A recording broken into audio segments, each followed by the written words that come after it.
From the studios of TV Grace International, here are the ineffable words of God. The gospel of grace on the lips of the man Christ Jesus. Abba Father.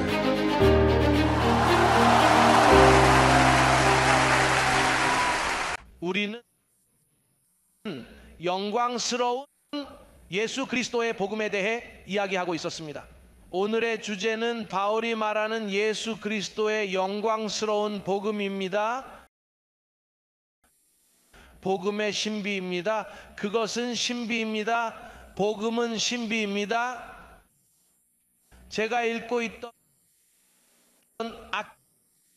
신약 성경의 한 버전, 신비가 아닌 하나님의 비밀스러운 설계, 하나님의 비밀스러운 설계. 하지만 시작하기 전에 복습을 해보겠습니다. 디모데전서 1장 16절로 가서 본론으로 들어가 보겠습니다. 16절에 이런 이유로 내가 자비를 베풀었으니 이는 예수 그리스도께서 먼저 그 모든 자비를 내게 나타내어 영생을 얻기 위해 그를 믿는 자들에게 보니 되게 하려 하심이라 했습니다. 포르투갈어로 된 성경은 이렇게 말합니다. 여기서 바울은 내가 첫 번째라고 말합니다. 즉 모세도 있었고 선지자들도 있었고 예수 그리스도도 있었고 나사렛 예수도 이 땅에 33년 동안 계셨습니다. 12사도도 있었습니다. 오순절이 되자 수천 명이 교회에 추가되었지만 하나님은 아직 틀을 만들지 않으셨습니다. 바울이 말했듯이 바울은 그리스도인들을 핍박하고 박해하며 신성 모독을 강요했습니다. 하지만 나중에 그는 마지막 사도가 되고 하나님이 자신을 계시하시고 영생의 본보기로 선택한 첫 번째 사람이라고 말씀하십니다. 본보기가 없었다는 뜻이죠. 예가 없었다고 하죠. 왜냐하면 제 말을 잘 듣고 계시죠? 제가 말하는 것에 어려움을 겪는 사람들이 있기 때문입니다. 그리고 저는 그들이 시야나 이해에 맹점이 있는 것일까요? 들어보세요. 저희의 말을 듣는 사람들 중에는 이해의 베일이 있는 사람들이 있습니다. 여기에 이렇게 쓰여 있어서 스페인 말인지 아니면 제가 환상을 보는 건지 모르겠어요. 하지만 여기에 이렇게 적혀 있습니다. 바울은 이렇게 말합니다. 그러나 이것 때문에 나는 예수 그리스도께서 내 안에서 첫 번째 무엇을 보여주실 수 있도록 자비를 받았습니다. 우리 중에는 우리에게 전화해서 이렇게 말하는 사람들이 있습니다. 당신은 거짓입니다. 네. Why? 그러나 어떤 사람은 그들에게 말합니다. 그러나 그것은 기록되어 있습니다. 선생님, 읽지 않으셨습니까? 예, 읽었지만 그런 것이 아닙니다. 하지만 어떻게 그럴 수 있습니까? 사람들은 매우 불안해하고 엄청난 상태 아닙니까? 아니요, 그렇지 않다고 말합니다. 어떤가요? 다른 방식으로 말하지만 당신이 말하는 것과는 다릅니다. 하지만 여기에는 예수 그리스도께서 영생을 얻기 위해 그를 믿어야 할 사람들의 모범으로 선택한 첫 번째 사람이 바울이라고 나와 있습니다. 왜 그가 첫 번째일까요? 바울은 베냐민 지파의 바리새인 중 바리새인이었기 때문입니다. 유대인 중에서도 그는 가장 신실한 사람이었습니다. 그래서 유대교의 모범, 신자의 모범이었던 그가 세상을 떠났어요. 그는 내가 똥, 쓰레기를 위해 모든 것을 가지고 있다고 말합니다. 똥이 뭔지 아시죠? 바울은 내가 유대교에서 다른 사람들보다 앞섰던 모든 것이 똥이라고 말합니다. 이제 저는 다른 길을 보여주었으니까요. 그는 그것을 새로운 길이라고 불렀습니다. 이 얘기를 하는 건 여러분의 관심을 끌기 위해서입니다. 사람들이 당신에게 다가와서 이렇게 말하겠죠. 이봐요. 근데 당신들은 이상해요. 제가 지금까지 본 사람 중에 제 모든 경험에서요, 아무도 말해주지 않았기 때문에 그들은 우리를 이상하게 보기 때문에 우리에게 전화해서 우리가 틀렸다고 말하는 것입니다. 그러나 우리의 이상한 점은 그들이 보지 못하는 것을 우리가 본다는 것입니다. 그렇다면 왜 우리는 그들이 보지 못하는 것을 볼까요? 그렇다면 왜 우리는 그들이 보지 못하는 것을 볼 수 있을까요? 우리는 이해의 눈으로 깨달았기 때문입니다. 그들은 깨달음을 얻지 못했기 때문입니다. 깨달음을 얻으면 전에는 보이지 않던 것들이 보입니다. 여러분 모두의 간증입니다. 그렇지 않습니까? 우리 사역의 모든 사람들은 나는 18년 동안 회심했고 20년 동안 회심했고 30년 동안 회심했고 15년 동안 회심했지만 그런 것을 본 적이 없다고 말합니다. 그리고 그것은 우리가 사람들에게 신비를 가르치기 때문이죠. 그리고 신비를요, 그래서 바울은 그것을 미스터리라고 부릅니다. 시작하죠. 지금까지는 이전 메시지, 이제 에베소서 6장 19절부터 시작하겠습니다. 바울은 그를 위해 기도하라고 말합니다. 18절에 이렇게 말합니다. 6장 18절 다 거기 있나요? 네. 그는 항상 성령 안에서 모든 기도와 간구로 기도하고 모든 성도를 위해 모든 인내와 간구로 깨어 있으라고 말합니다. 그리고 바울은 저를 위해 기도하라고 말합니다. 무슨 목적으로요? 보세요. 내 입이 열릴 때 말씀이 내게 주어져 담대하게 무엇을 알릴 수 있도록 복음의 신비입니다. 그래서 복음이 뭐죠? 사람들이 왜 우리를 부르면서도 이해하지 못할까요? 그것은 신비이기 때문이고, 신비는 인간의 이성에 가려진 것이기 때문입니다.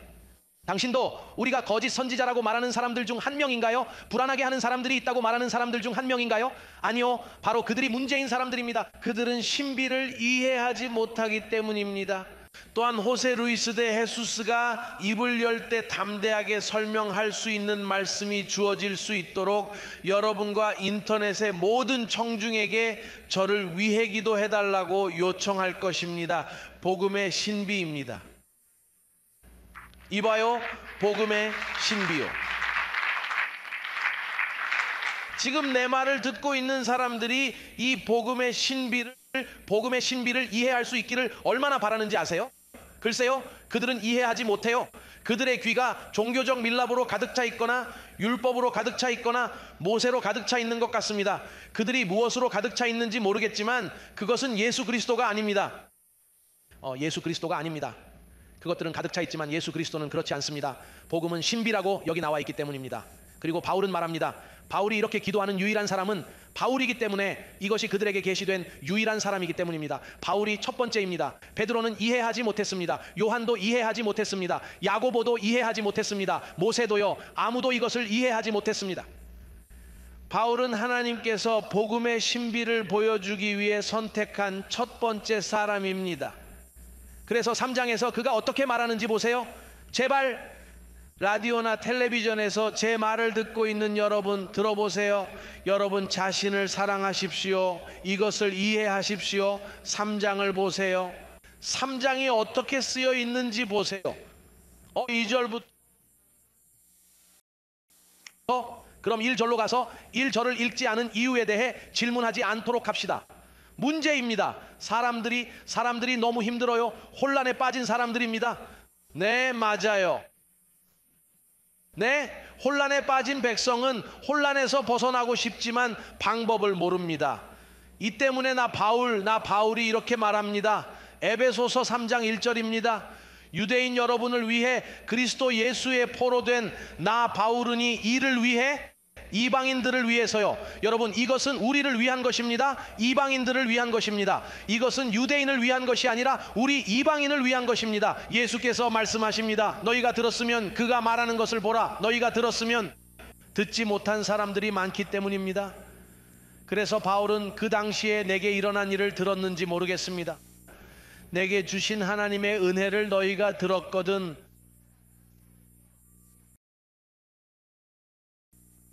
이것은 계시에 의한 영감이 아닙니다. 성경은 영감으로 기록되었음을 기억하십시오. 복음이 계시되었습니다. 복음은 영감을 받은 것이 아닙니다. 복음은 계시된 것입니다. 계시에 의해 내게 선포된 것은 무엇입니까? 내가 전에 잠깐 썼던 것처럼 미스터리입니다. 주목하십시오. 신비가 선포되었습니다. 베드로에게는 복음의 비밀이 주어지지 않았습니다. 요한도 야고보도 그 누구도 그 비밀을 받지 못했습니다.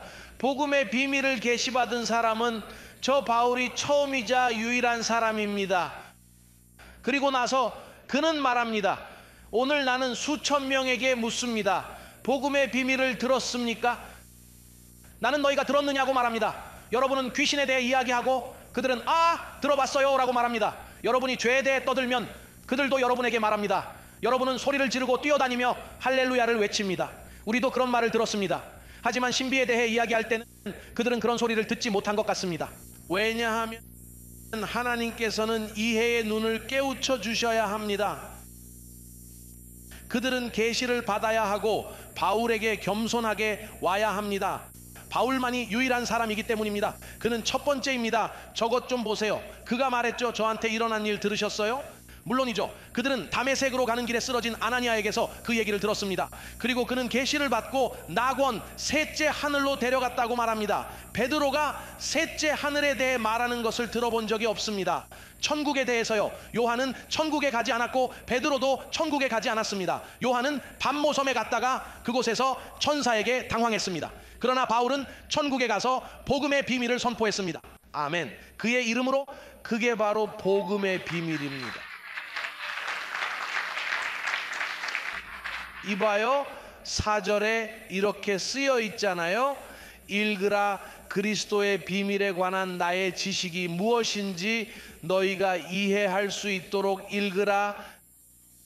다른 세대에는 사람의 아들들에게 알려지지 않았지만 지금은 그의 거룩한 사도들과 선지자들에게 성령으로 계시된 것처럼 유대인 이방인들도 같은 상속자이며 같은 몸의 지체이며 복음을 통해 그리스도 예수 안에서 약속에 참여하는 자이며 그분의 능력의 역사하심을 따라 내게 주신 하나님의 은혜의 선물로 내가 사역자가 된 것입니다.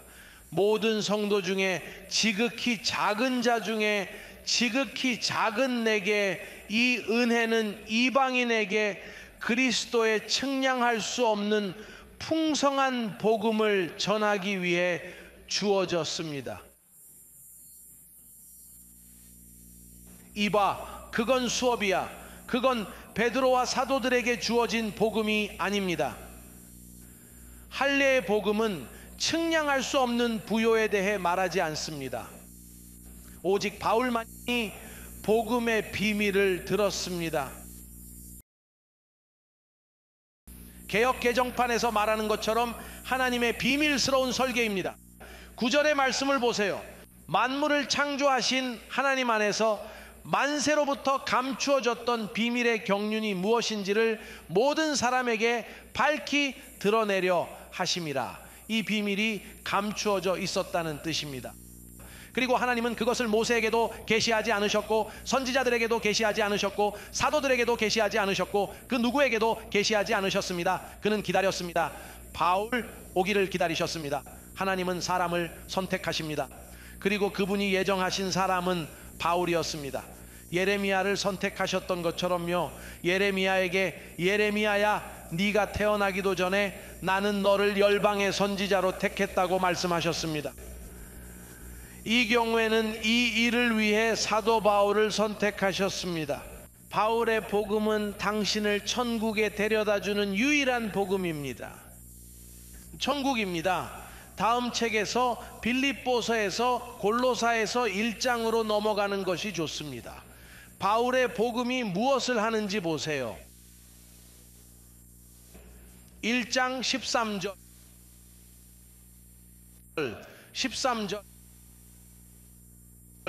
13절에 누가 우리를 어둠의 권세에서 건져내셨느니라. 그가 우리를 구해준다고요? 우리를 어둠의 권세에서 건져내어 누구의 나라로 옮기셨나요? 하늘나라로요? 우리를 옮기실 건가요? 아니면 이미 옮기셨나요? 복음의 비밀은 사랑하는 아들의 왕국이기 때문에 그분은 우리를 번역하셨습니다. 그리스도의 신비, 예정의 신비, 선택의 신비, 창세전에 우리를 선택하셨다는 그 신비를 이해하게 되면 그곳이 바로 사랑하는 아들의 왕국이 움직이는 곳입니다. 그리고 그는 이미 당신을 어둠의 권세에서 건져내어 사랑하는 아들의 나라로 옮겼다고 말씀하십니다. 오늘날에도 사람들은 여전히 구원을 받고 있습니다. 그들은 어둠의 권세에서 구원받지 못합니다. 그들은 항상 묶여 있고 항상 악마를 보고 항상 주변의 요새를 보고 항상 마귀를 책망하고 있습니다. 책망하고 결박하고 묶고 풀어줍니다. 항상 묶고 항상 묶고 항상 묶고 항상 묶고 항상 묶고 항상 묶고 항상 묶고 항상 묶고 항상 풀고 항상 풀고 항상 풀고 있습니다. 바울은 여기서 이 복음이 너희를 자유케 하고 그리고 여러분을 하나님 나라로 인도했다고 말합니다. 이제 악마나 그런 것들이 왕국에 들어갈 수 있을까요? 아니요. 그것은 강력한 정부입니다. 그런 다음 그는 또한 이 복음을 말합니다. 다시 에베소서로 가자. 이 복음, 에베소서 2장 8절에 이 복음이 너희를 구원하느니라. 이 복음이 너희를 어떻게 구원하는지 보라.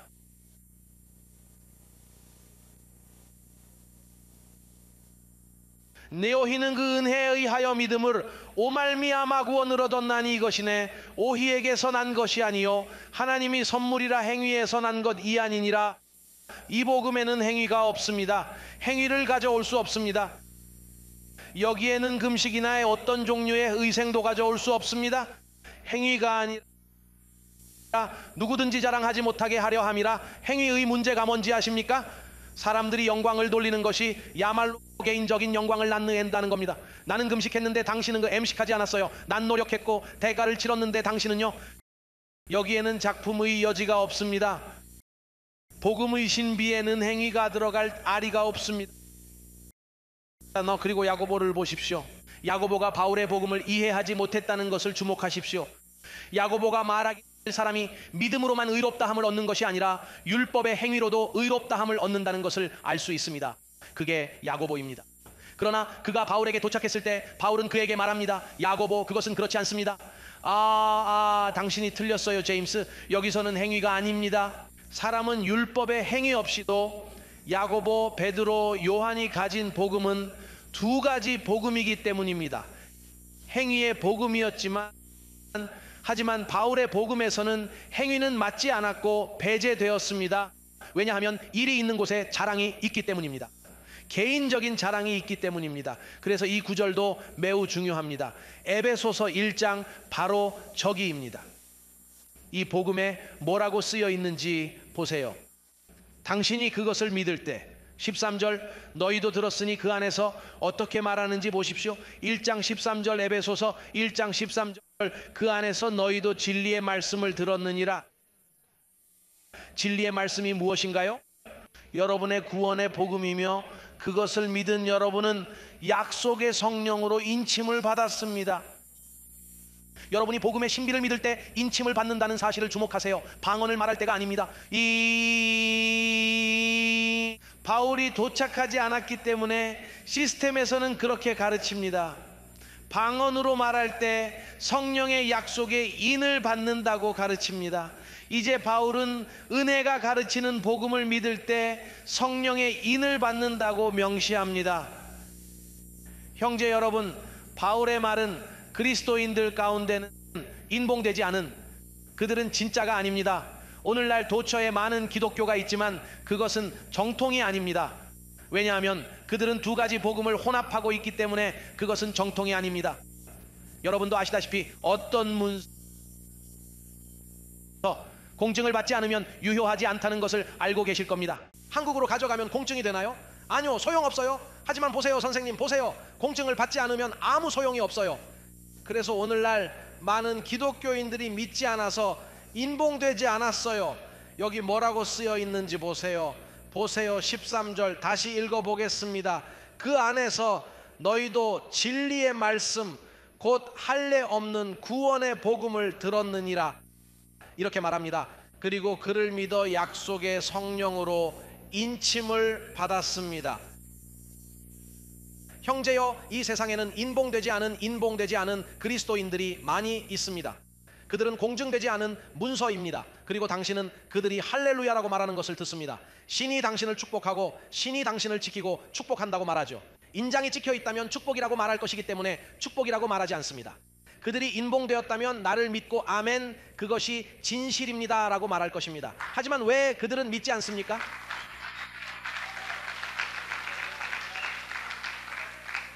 이 복음을 보세요. 그들은 하나님을 찬양합니다. 그래서 그들은 성령의 능력이 카리스마적인 경험이라고 믿습니다. 그리고 그들은 더 많이 외치고 더 많이 찬양할수록 성령의 능력이 더 커진다고 믿습니다. 그들은 엄청난 기쁨을 나타냅니다. 그들은 그것이 부흥이라고 생각하지만 성경은 하나님의 능력이 복음이라고 말합니다. 그렇지 않나요? 하나님의 능력이 무엇이라고 하나요? 복음은 무엇이라고 말하나요? 성령의 능력입니다. 성령의 능력이 사용하는 수단은 복음에 대한 지식입니다. 하나님의 능력은 할렐루야 할렐루야 나를 임봉하라고 말하는 카리스마적인 체험이 아닙니다. 오 영광이여, 그것은 성령의 능력이 아니라 찬양이며 잘못된 방향입니다. 성령의 능력은 여러분이 바울의 복음을 듣고 그것을 믿을 때, 그리고 그것을 믿을 때 인침을 받는다는 것을 알 수 있습니다. 예를 들어 은혜 안에서 성장하는 사역에서 여러분 모두는 바울의 복음을 믿었기 때문에 성령으로 인침을 받았습니다. 이것이 바로 시험입니다. 형제여, 시험은 여러분이 나는 선택받은 사람이고 한 번의 제물로 영원히 완전하게 되었고 그리스도의 교리의 기초를 떠났고 사탄의 권세에서 자유롭고 사탄이 멸망했고 죄가 제거되었다고 말할 때 그것이 바로 복음입니다.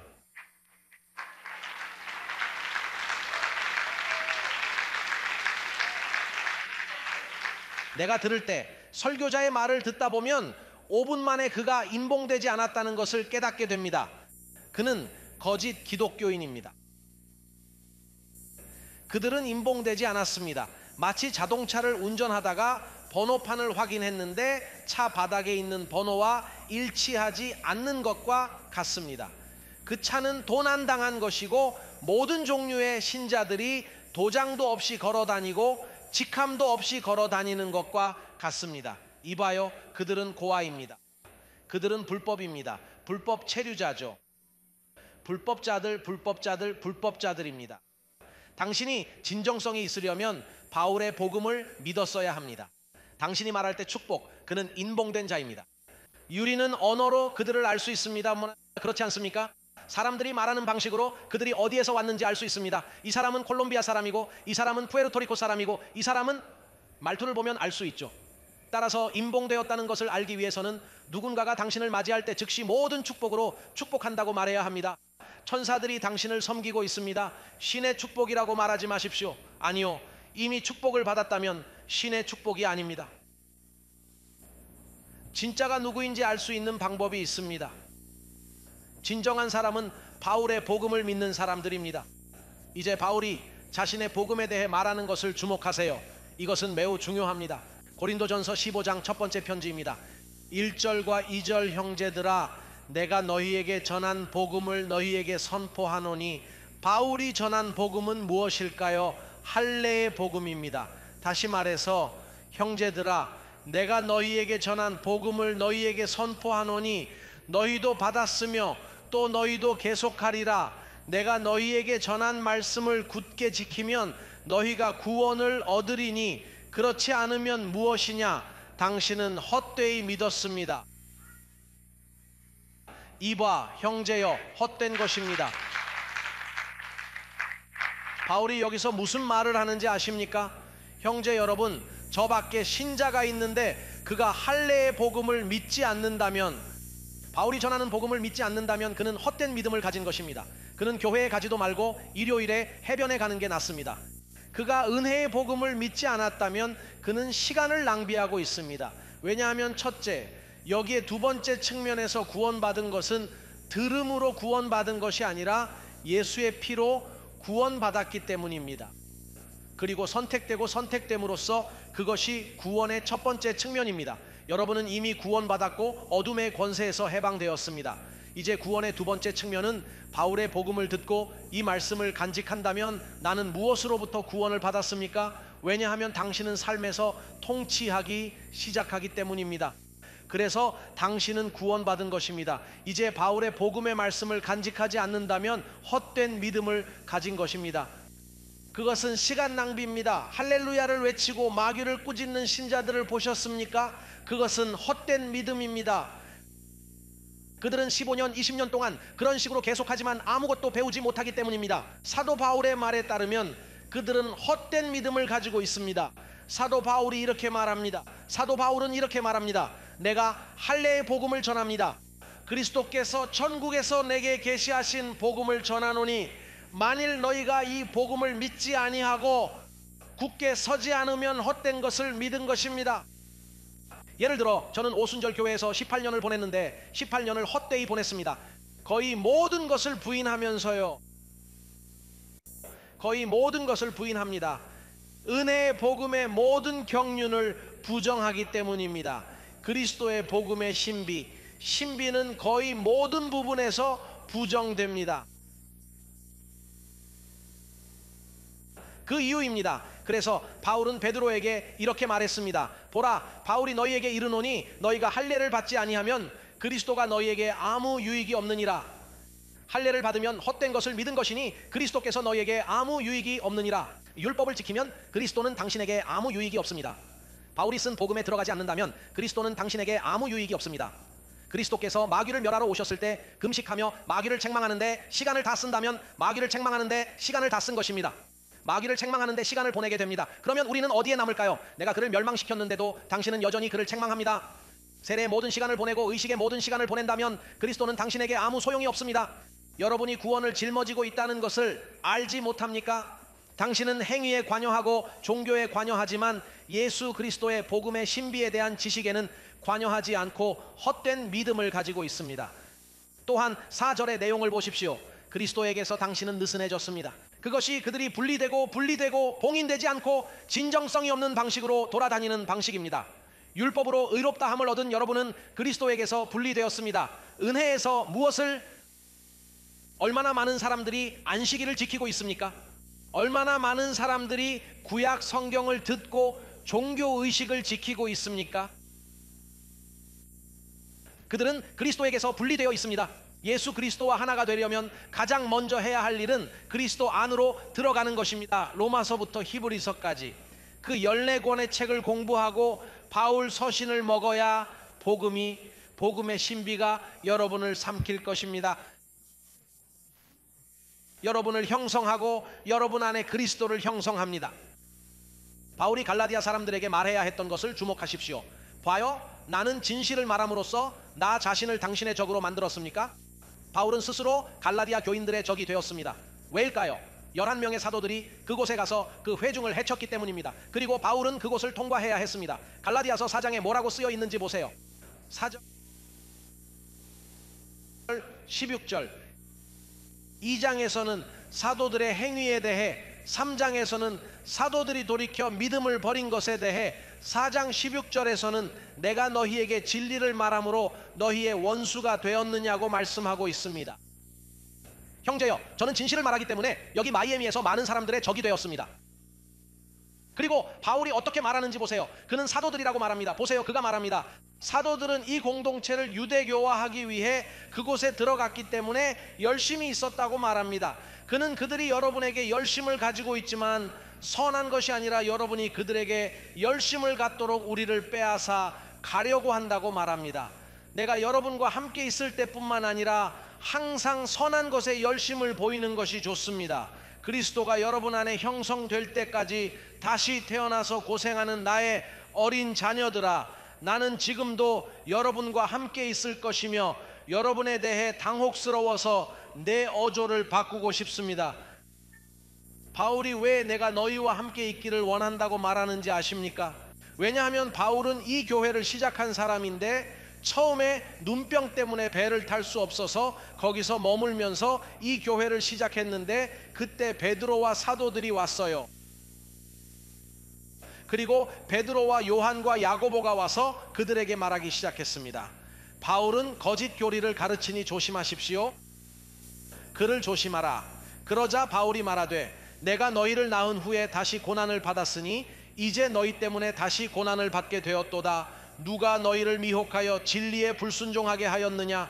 3장 1절에 이렇게 기록되어 있습니다. 어리석은 갈라디아 사람들아, 누가 너희를 매혹하여 진리에 순종하지 못하게 하였느냐? 그 눈에는 예수 그리스도가 이미 십자가에 못 박히신 것으로 너희 가운데 분명히 드러났느니라. 사도들이 나사렛 예수에 대해 말했기 때문입니다. 그러자 예수께서 그들에게 이르시되, 아니요 아니요 아니요, 예수 그리스도는 죽었으니 더 이상 육신으로는 알 수 없고 이제 십자가 이후가 승리입니다. 그러나 사도들은 이 교회를 매료시켰습니다. 교회를 괴롭혔습니다. 그리고 바울은 그곳으로 돌아가서 그들에게 말해야 했습니다. 내가 너희의 적이 되었느냐? 바울이 그렇게 말하는 것이 어떤 기분인지 아십니까? 다시 말해, 한때는 나를 위해 당신의 눈을 주었을 텐데 이제는 내가 당신의 적이 되었다는 뜻입니다. 제가 방문하는 많은 곳에서 저에게 일어나는 일입니다. 그들은 나를 적으로 보는데 당신도 적으로 보나요? 하지만 왜 그럴까요? 당신이 진실을 말하기 때문이죠. 여기 마이애미에서는 모두가 저를 많이 봐요. 전부는 아니지만 많은 사람이 이미 믿었으니까요. 수천 명이 믿었지만 그들은 저를 적으로 봅니다. 사람들이 우리를 언급할 때 조심하세요 형제여, 저밖에 이상한 말을 하는 사람이 있어요 라고 말하는 것을 들을 수 있습니다. 왜 그렇게 말하는 걸까요? 그들은 불안하기 때문입니다. 매료되었기 때문입니다. 누가 당신을 매혹시켰습니까? 라고 말하는 버전이 있습니다. 영어로는 누가 당신을 매혹시켰나요? 누가 당신을 매혹했나요? 누가 마법에 걸려서 부활하신 그리스도에게서 눈을 떼고 나사렛 예수에게로 눈을 돌렸습니까? 그래서 2절에 내가 너희를 알고 싶다. 너희가 율법의 행위로 영을 받았느냐 아니면 믿음으로 들었느냐? 너희가 그렇게 어리석느냐? 이봐, 그는 그들을 바보라고 불렀습니다. 너희가 그렇게 어리석습니까? 영으로 시작했으니 이제 육체로 끝내겠습니까? 형제여 돌아와. 사도들의 복음으로 돌아간다는 것은 육신으로 돌아간다는 것입니다. 바울의 복음으로 돌아가는 것은 영으로 돌아가는 것입니다. 그래서 그는 그들에게 말합니다. 육체, 율법 준수, 금식, 의식, 육체의 가혹한 대우로 돌아가고 싶습니까? 육체로 돌아가고 싶습니까? 아니면 속사람으로 내가 전하는 복음인 영으로 가고 싶습니까? 그렇게 어리석습니까? 주님은 그들을 어리석다고 하셨습니다. 그들이 그렇게 어리석습니까? 라고 말하는 버전이 있습니다. 문제는 사람들, 언어를 수정하는 사람들은 어리석은을 매우 강한 단어로 간주합니다. 육에 속한 사람은 신령한 것을 깨닫지 못한다는 구절처럼 옛 버전에서는 동물의 사람이라고 말합니다. 바울은 그들을 동물이라고 부릅니다. 그리고 다른 버전에서 그는 말합니다. 너희가 그렇게 어리석습니까? 당신은 너무 어리석어서 사도들에게 속을 것입니까? 이 사람들이 율법과 육체의 복음을 가지고 있다는 것을 모르십니까? 그것이 바울이 여기서 당신에게 말하려는 것입니다. 제 말은 여러분이 잘 듣고 문맥을 이해한다면, 구실을 만들지 않고 교리를 제자리에서 벗어나지 않으려면 3장에 있지만, 하지만 2장에서는 문제를 일으킨 사람들이 누구인지, 사도들이 누구였는지 알려줍니다. 숫자 1, 2, 3, 4를 삭제하고 편지 전체를 읽으면 바울이 사도들에 대해 이야기하고 있다는 것을 알 수 있습니다. 그들은 이 교회를 방해한 책임이 있는 사람들입니다. 사도들, 특히 주동자 베드로와 야고보는 이 형제들을 괴롭힌 사람들이고, 이 형제들을 괴롭힌다면 누구든지 괴롭힌 것입니다. 그들은 바울이 한 모든 일, 사도들이 한 모든 일, 바울이 한 모든 일을 망친 사람들입니다. 그는 떠나면서 이렇게 말했습니다. 형제들아, 그들은 모두 나를 버렸어. 이 사도들이야. 이봐요. 그들은 이 지역 전체, 여기 예루살렘 지역에 큰 영향을 끼쳤어요. 그들은 내 일을 망쳤고 나는 헛된 수고를 했습니다. 내가 헛수고하고 그들은 모두 나를 버렸습니다. 게다가 내가 떠난 후에도, 내가 떠난 후 사도들은 그들을 노예로 전락시킬 것입니다. 사도행전 20장 28절에 보면 내가 떠난 뒤에는 더 이상 은혜가 없을 것입니다. 나는 할 수 없었고 노력했지만 사도들은 할례의 복음을 고집했습니다. 그들은 다른 예수를 전합니다. 그렇게 말하고 있습니다. 그들은 다른 영, 다른 복음, 다른 예수를 전하고 당신은 그것을 용납하고 나는 그 사도들보다 열등하지 않다고 말합니다. 다른 예수를 전하는 사도들보다 열등하지 않습니다. 고린도후서 11장 4절에서 이렇게 말합니다. 한번 살펴보고 넘어가죠. 몇 페이지 뒤로 고린도후서 11장 두 번째 편지입니다. 이 사도들의 활동을 볼 수 있습니다. 바울은 그들을 사기꾼 사도라고 불렀습니다. 고린도후서 11장 4절에 누가 다른 예수를 전하러 오면 어떻게 말하는지 보세요. 다른 예수가 있었나요? 물론 나사렛 예수와 부활하신 예수도 있었습니다. 바울이 다른 예수라고 부르는 이유는 육신에 계실 때의 예수와 부활하신 후의 예수에 대해 이야기하고 있기 때문에 두 예수님은 두 가지 모습으로 나타나기 때문입니다. 그는 우리가 너희에게 전한 예수와 다른 예수를 전하러 오거나 너희가 받은 것과 다른 영을 받거나 너희가 받아들인 것과 다른 복음을 전하러 오더라도 너희는 그것을 용납하는 것이 좋다고 말합니다. 그리고 5절에 내가 그 위대한 사도들보다 열등한 것은 아무것도 없다고 생각합니다. 다시 말해 그 위대한 사도들은 다른 예수를 전했습니다. 우리는 증거를 가지고 말합니다. 우리가 말하는 모든 것은 기록되어 있습니다. 바울은 13절에서 그들을 거짓 사도라고 불렀습니다. 그리스도의 사도로 가장한 사기꾼들이기 때문입니다. 사탄은 스스로 빛의 천사로 가장하기 때문에 당연한 일입니다.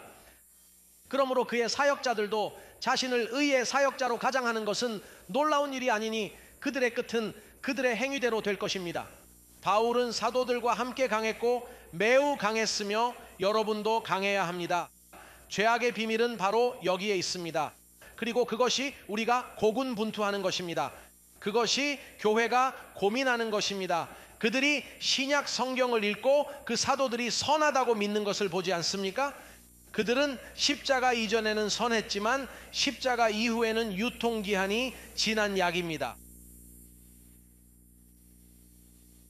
만료되었습니다. 사도들의 사도직은 그리스도께서 죽은 자 가운데서 부활하셨을 때 만료되었습니다. 새로운 사도직이 시작되었습니다.